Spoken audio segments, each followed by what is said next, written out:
아주 우리 식구들이 인사에 아주 익숙하지 않을 것 같아요. 인사하려니까 눈만 보면 인사는 좋아요. 네. 인사는요, 손을 마주 잡고요, 눈을 보고 정을 나누는 겁니다. 오늘 한번 그렇게 한번 해보시겠습니까? 우리 옆 사람분 정을 좀 나눠보십시다. 아직까지 마음을 여는 거는요, 조금만 열면 하나님이 우리의 마음을 활짝 열어주세요. 네. 자, 오늘 말씀해 주는 건 먹을 수 없는 만나라는 제목으로 함께 은혜 나눕니다. 여러분, 누구에게 이 배울 수 있는 가장 좋은 방법은 그 사람을 흉내내는 거예요. 흉내내는 거예요. 그래서 머리 좋은 사람은요, 남의 흉내를 되게 잘 내죠. 그래서 이 개그맨들 보면 남의 흉내를 되게 잘 내잖아요. 그 사람들 머리 굉장히 좋은 사람들이에요. 이 남의 흉내를 내는 것은 그 사람을 그대로 읽는 거잖아요.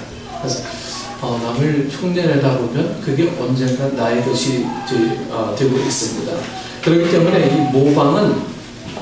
모방한다라고 하는 것은 최고의 칭찬이다라고 하지 않습니까?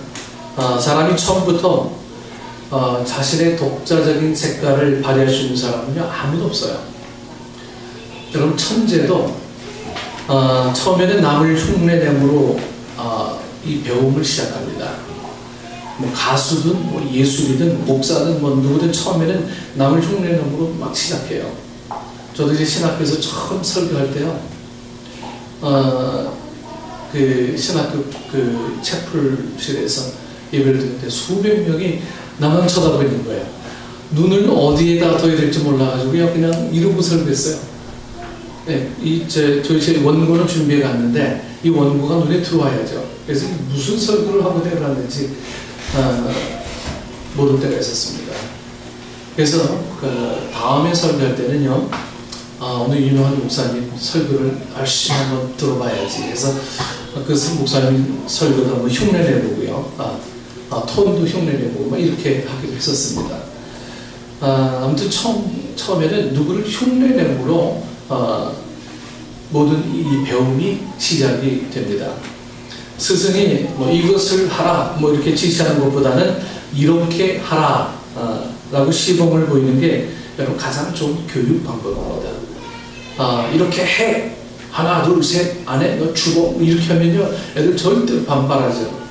근데 내가 먼저 그렇게 하면 자연스러운 교육이 된다라고 하는 겁니다. 그래서 집안에서도요, 성경 교육 시킬 때 내가 먼저 보면 돼요. 기도 교육 시킬 때 내가 먼저 기도하면 돼요.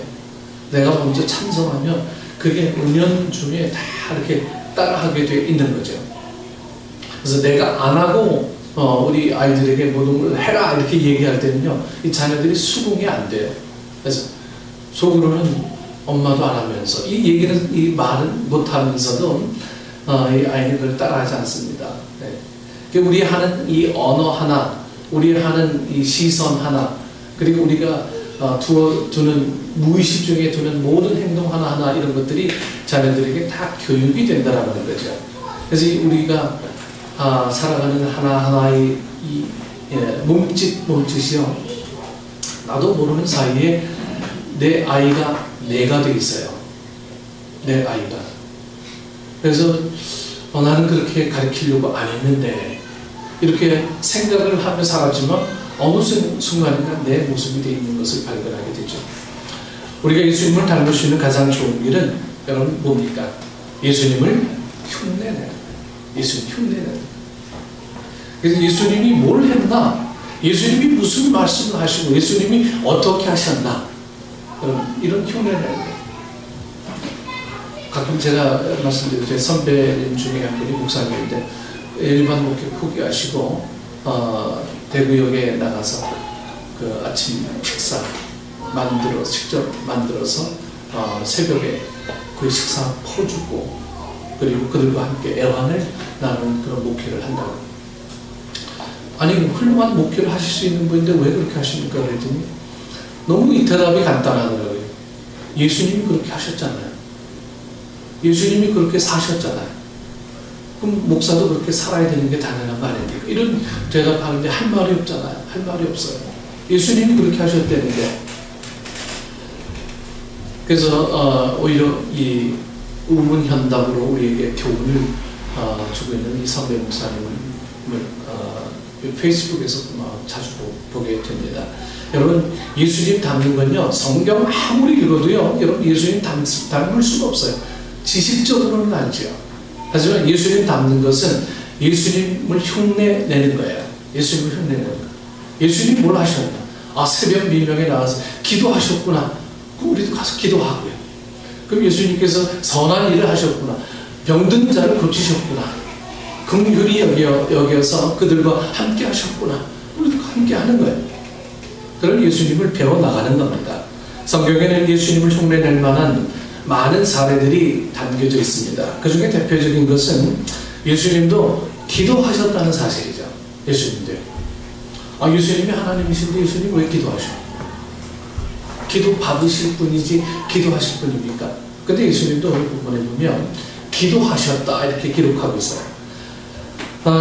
제가 이렇게 말씀드리면 아마 여러분 중에는 오늘 목사님 기도하라는 설교구나. 이미 교회 오래 다니신 분들은 저 목사님이 무슨 설교를 하는지 이미 다 알아채셨을 거예요. 근데 이렇게 성급하게 결론을 내시는 분이 계시겠지만 제가 오늘 여러분께 기도를 하라고 잔소를 하기 위해서 이 말씀 드리는 게 아니고요.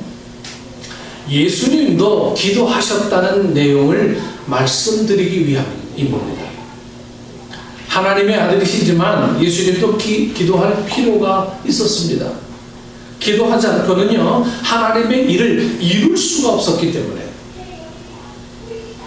하나님의 아들이라는 특권이 기도의 회복성을 이렇게 희석시키지 않았다는 사실입니다. 예수님의 기도는 우리의 기도와 얼마나 여러분 달랐을까요? 예수님의 기도는 얼마나 영험했을까요? 하나님은 얼마나 예수님의 기도를 잘 응답해 주셨을까요? 우리가 신앙이 성장하기 위해서 극복해야 될 이 선입견 중에 하나는 남은 나보다 다를 것이다라는 그런 생각입니다. 다른 사람은 나보다 다를 거다 이렇게 생각하고 있어요. 우리는 남은 나와 다를 것이다 이렇게 생각해요. 물론 다르죠. 그런데 이 다름이 내 것보다 훨씬 더 좋은 것으로 보이는 게 우리에게 더 큰 문제죠. 그래서 생겨난 속담이 뭡니까? 남의 떡이 더 커 보인다. 이 말. 남의 떡이 더 커 보여. 서양 속담에도 남의 뜰이 내 뜰보다 더 푸르러 보인다는 그런 말이 있어요. 여러분, 신앙적으로도 그렇습니다. 저 사람은 모태신앙이기 때문에 나보다 더 믿음이 좋을 거다. 저 사람은 목사이기 때문에 나보다 훨씬 더 영역이 많을 거다. 저 사람은 기도하는 어머니가 있기 때문에 더 복을 많이 받을 거다. 이런 식으로 남은 나와 다를 것이다 라고 생각을 하는데요. 여러분, 야고보가 말하기를 의인의 간구는 역사하는 힘이 많으니라. 여러분, 이 야고보가 이 말을 하는 이유는 누구의 기도가 더 역사하는 힘이 많다는 말을 하려는 게 아닙니다. 만약 그렇다면 의인을 초청해서 기도를 받아라 이렇게 말을 했을 거예요. 의인을 초청해서 기도 받아라. 그럼 그 사람 기도만 들으시지. 이런 내용이 아니라고 하는 거예요. 왜냐하면 의인의 기도는 역사하는 힘이 더 많으니까요. 역사하는 힘이 많아요. 야고보는 여러분 그런 식의 말을 하는 것이 아니고요. 누구든지 기도할 수 있다는 말을 하기 위해서 여러분 그 말을 한 겁니다. 여러분, 기도하는 것은 누구든지.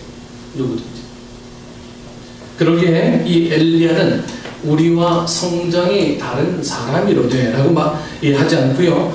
우리와 성정이 같은 사람이로되. 여러분, 엘리야가 이 불의 종이지만 여러분, 엘리야가 얼마나 하나님 앞에 사랑받은 그런 종이었습니까?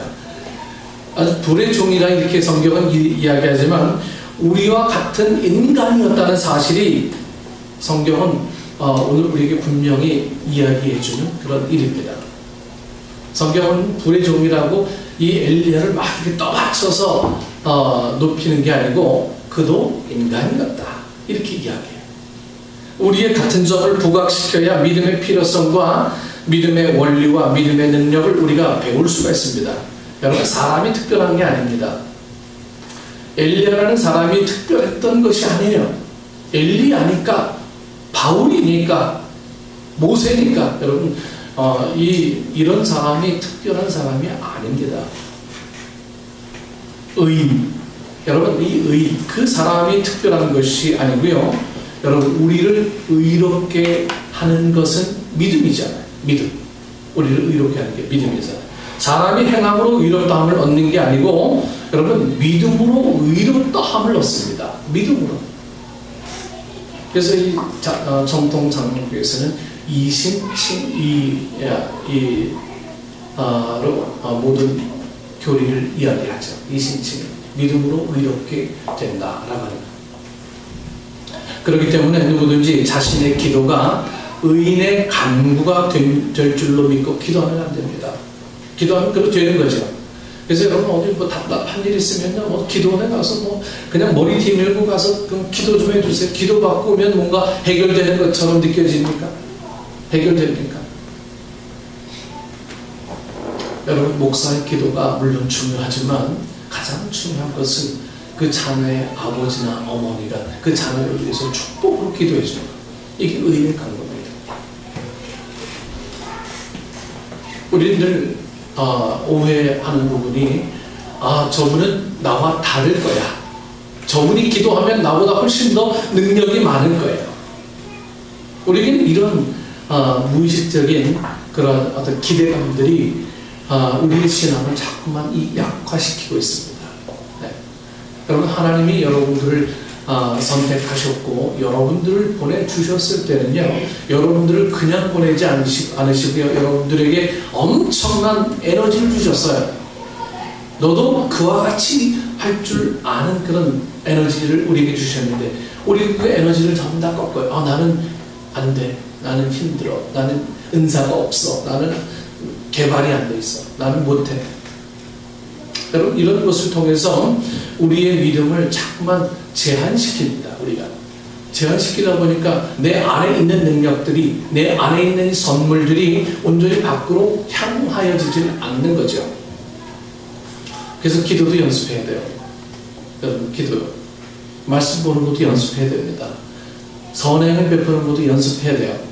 자꾸만 연습하게 되면 내 것이 되는 거잖아요. 저 월요일날 SBS에서 하는 그 저녁에 달인 프로그램을 자주 봅니다. 그 사람들은요, 수도 없이 같은 일을 반복해서 결국은 그 일들을 아주 능숙하게 해내는 모습을 보게 될 때, 연습이 얼마나 중요하다. 우리 신앙의 연습도 하지 않으면요, 내 몸에 배이질 않는 거예요. 신앙이 연습되지 않아요. 여러분, 성경 안 보면요, 성경 다음에 들여다보기가 힘들어요.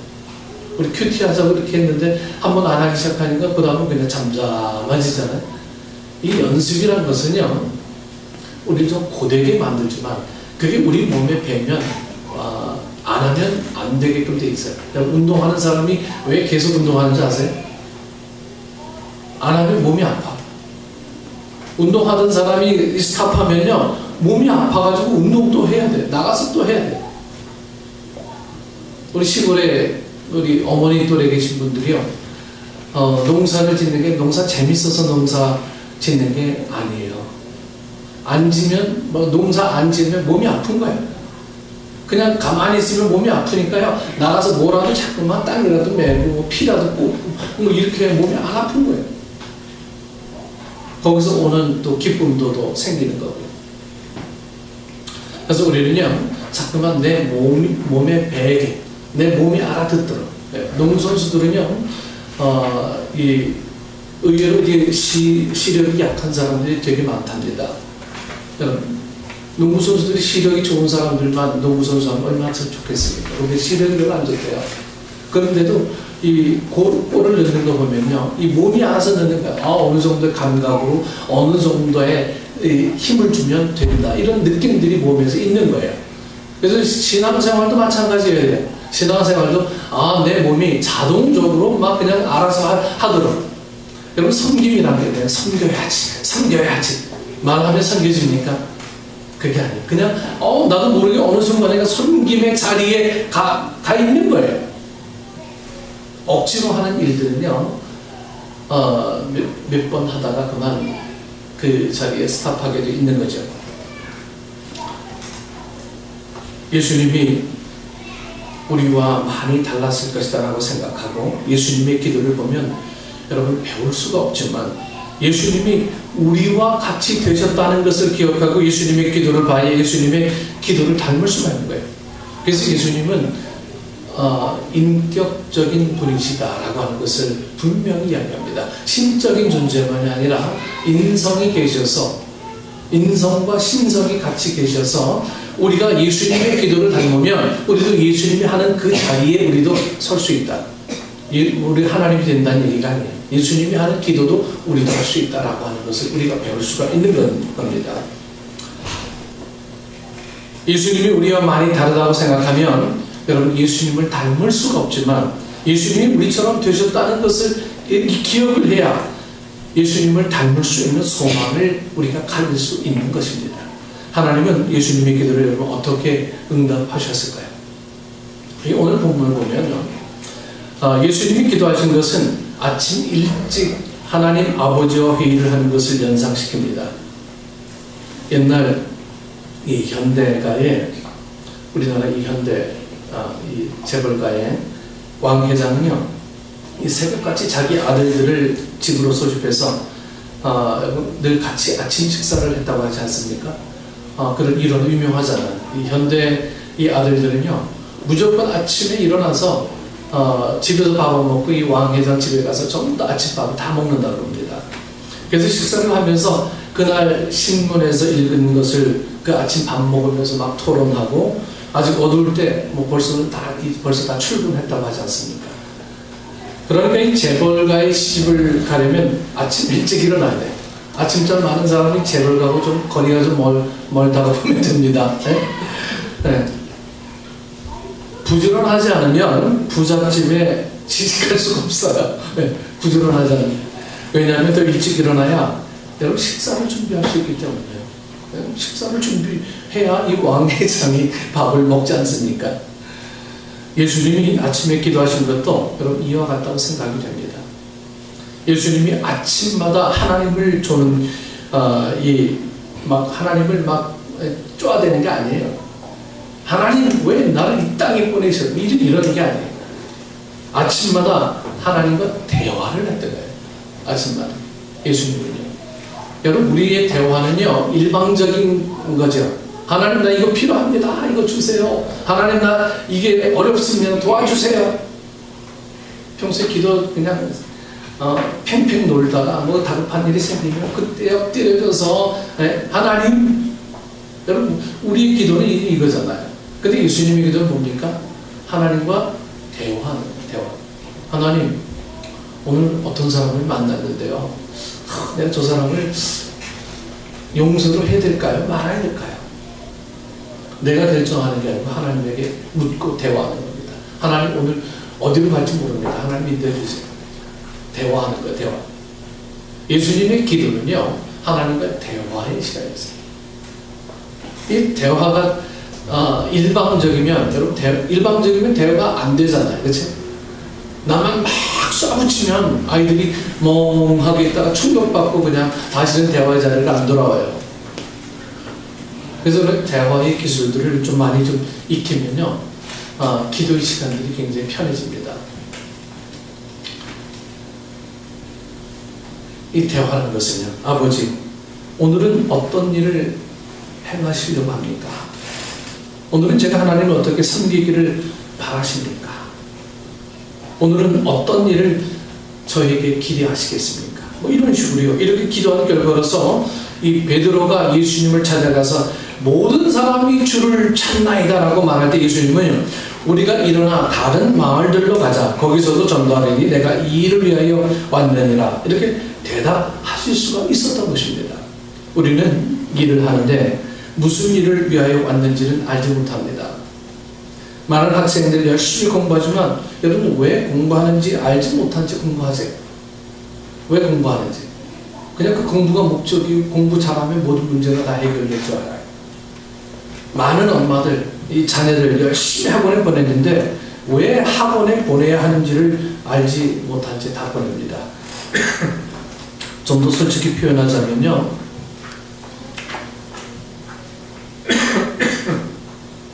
내 자녀를 컨택할 수 없으니까 자녀에게 이 학원에 맡기는 거잖아요. 내가 할 수 없으니까. 그게 아마 더 솔직한 표현일 수도 있습니다. 또는 남들이 하기 때문에, 또 이전부터 다 해왔던 거기 때문에, 또 해야 되기 때문에 하는 사람들이 참 많이 있습니다. 그러나 예수님은요, 아침마다 기도하면서 당신이 무엇을 하기 위해서 왔는지, 또 왜 해야 하는지, 또 얼만큼 해야 되는지, 어떻게 해야 되는지를 발견하신 것입니다. 아주 중요한 거예요. 아주. 우리는 기도를 하기는 하지만 우리의 기도하는 마음에는 좀 초조함에서 비롯됩니다. 초조하기 때문에 기도하고 염려하기 때문에 기도합니다. 오죽하면 너희는 아무것도 염려하지 말고 오직 기도와 간구로 너희 구할 것을 감사함으로 하나님께 아뢰라. 이렇게 여러분 예수님께서 말씀하지 않으셨습니까? 염려하기 때문에 기도합니다. 우리의 기도는 염려와의 어떤 씨름이네, 씨름. 또 어떤 초조와의 씨름입니다. 기도한 후에 얼굴이 밝은 사람도 분명히 있지만, 기도를 했지만 여전히 얼굴이 근심에 쌓여있는 사람들이 더 많아요. 저 역시 예외일 수가 없어요. 그 말은 그 기도가 그 사람의 염려를 극복하지 못했다는 얘기죠. 이것은 인간의 어떤 실존적인 문제입니다. 인간은 생각한다, 고로 존재한다가 아니고 염려한다, 염려한다고 그리고 존재한다, 두려워한다, 고로 존재한다, 뭐 이렇게 말할 수가 있어요. 그러나 예수님께서 늘 강조하신 것은 무슨 말씀이죠? 두려워 말고 믿기만 하라. 얼마나 단순한 말씀이에요. 여러분, only believe, 믿기만 해라.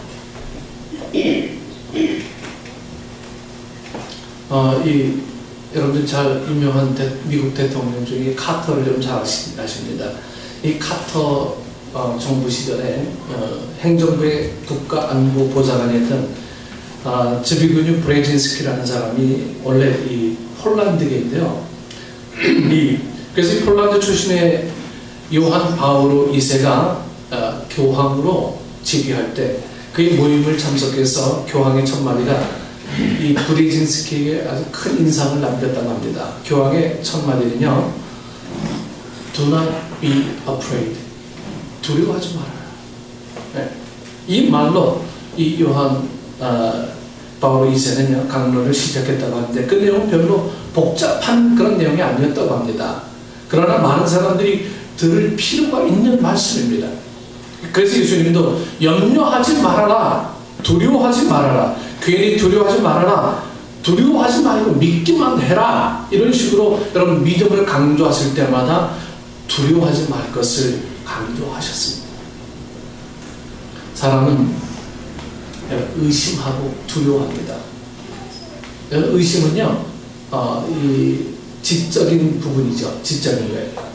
그래서 철학자들은 모든 것을 의심하면서 자신의 학술을 이루려고 하지 않습니까?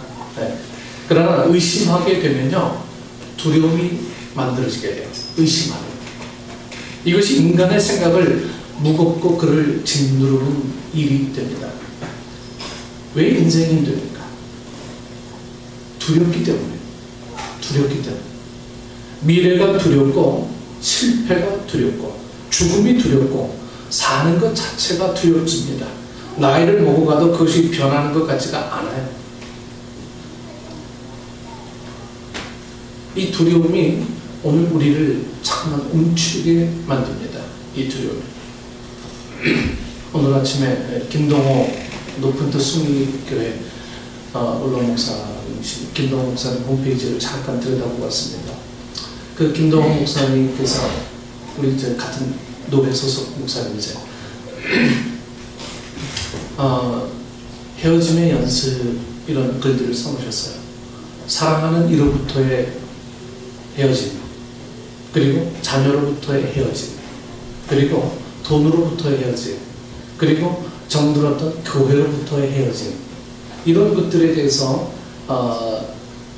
이제 자기는 연습을 해야 된다, 이런 얘기를 해놨습니다. 내일 모레 이제 70이라 은퇴를 해야 되는데, 여러분 본인이 평생 일군 그 교회에서 은퇴를 하고 이제 이선으로 물러나야 된다는 그 심정이라는 것은요, 참 굉장히 좀 마음 아픈 그런 일이거든요. 그런데도 불구하고 안 놓을 수가 없는 거잖아요. 그래도 연습을 하지 않으면요, 그런 상황이 닥쳐올 때 내가 감당할 수 있는 능력이 없어진다고. 그래서 제가 연습해야 되는구나. 내 사랑하는 사람으로부터의 헤어짐의 연습, 내가 좀 익숙하던 것으로부터의 헤어짐의 연습, 이런 것들을 많이 할 필요가 있다. 그래서 우리가 헤어짐의 연습이 되지 않는 사람은요, 그의 인생을 자꾸만 어떤 사람은 막 포기하고 그럴 지경까지 이르게 되죠. 그래서 이 철학자들은요, 정말 의심합니다. 정말 의심하면서, 거기서 의심하면서 자꾸 결론을 얻으려고 해요. 그러나 의심하는 건 결국은 이 두려움의 병에 걸리는 지름길이 됩니다. 이제껏 내가 산 것도 주님의 은혜라고 말하지만, 이제껏 살아왔지만 그 많은 경험이 나를 더 지혜롭게 만드는 것 같지 않고 인생의 어떤 베테랑을 만들어주는 것 같지 않습니다. 여전히 인생에는 뭐 예측할 수 없는, 또 장담할 수 없는, 보장할 수 없는 것들이 많이 있는 것처럼 보이게 됩니다. 저도 저 아들 셋이 있잖아요. 내 뜻대로 자라날 줄 알았어요. 근데 이 아들 셋이 내가 계획한 대로, 우리 엄마 아빠가 계획한 대로 이렇게 성장되지 않더라고요. 때로는 전혀 엉뚱하게, 엉뚱한 일에 막 연루가 되기도 하고요. 내가 바라던 그런 길로 가지 않고요.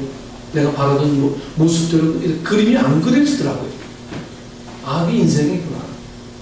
내가 바라던 대로 다 되면 그 아이들이 다 로봇이지, 내 자녀이겠습니까? 내가 생각한 대로, 내가 원하는 대로 그렇게 안 돼요. 내가 바라는 대로 되면 벌써 대통령 선거 나갔을 겁니다. 안 그래. 그렇게 되지 않더라고요. 네. 그래서 그런 것들에 대해서 우리가 어떻게 이해를 하고 이 자녀들을 바라봐야 되느냐 하는 것들을 우리가 연습하지 않으면 우리는 날마다 상처를 입어요. 날마다 상처를 입어요.